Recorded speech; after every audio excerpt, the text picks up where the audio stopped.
you've said how, obviously the Lord has wired you to love to sing and to praise him ever since you were a little boy. Worship all started with Aaron, with the Levites, a very, very, very long time ago. How does it feel for you to be directly part of that tradition? And then how do you approach how we Westerners approach worship? And any ideas on how we could maybe remember some of the Levite Aaronic traditions of worship for our own sake as Western worshipers? I'm thinking, I'm processing this question here because there's so many angles to dig in. But I do believe that um, worship, it's a sacrifice of worship. So when we, as songwriters, and I don't claim to be the greatest songwriter in the world by any means, but it's a weighty thing. It's a heavy. In Hebrew we say kaved. It's not just that's just hard. It's But weighty. it's glorious too, same word. Yeah, that's true. It's true. It's a weighty, glorious thing, I guess you could say. So just to approach it, it's hard sometimes for me in church settings. In America, it's a little different. It's a different culture. And if you go, for instance, one of my mentors is Don Moen.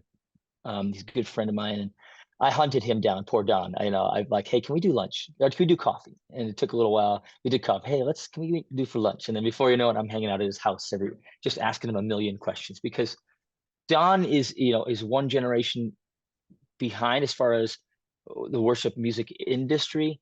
He's still going strong, of course. But he was there. He was the one who helped sign, Darlene Check, and he was a part of Integrity Music. So I asked him a lot of questions because I'm Jewish, so I want to do things as an independent artist. I almost did a record company thing, but I just thought maybe I'm a unique niche. Messianic is a niche nowadays. It's different than, like, in other words, Christian radio stations aren't going to really play me, although there are quite a few smaller ones that do. And I wanted to see what he does because he's still reaching the nations more than most Christian artists now. Because in the nations, they don't need a new song or a handsome or a pretty face. They don't care about an industry. Um, you know, they just want to worship God, and they want things to feel kind of pure. And in the sense, sometimes in the nations, pure means that song's been around for 20 years, and I've been singing it since I was a kid. In America, that's old school. We don't want to sing those old, cheesy old songs. But that's because we are the nation that's always trying to lead things. We do industrialize things. So we have a Christian music industry. So I think that just to pull back and say, hey, Susie so and so who is singing this brand new worship song, that's amazing. That song's amazing.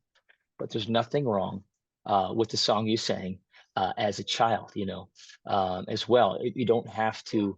The goal shouldn't be to get the next biggest worship song. The goal should be to worship God. And if the goal is to worship God in spirit and in truth and together, then I think the pace should be a little slower as far as the new songs. I hope that makes sense.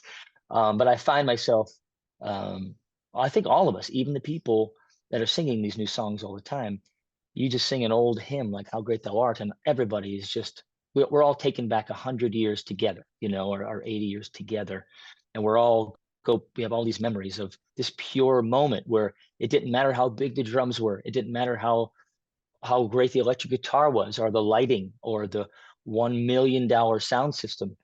We're just worshiping God. So I think we got our eyes off of the goal. And the goal isn't the experience. The goal is God, is to worship God. And I think we put too much emphasis on the experience now because it's become an industry.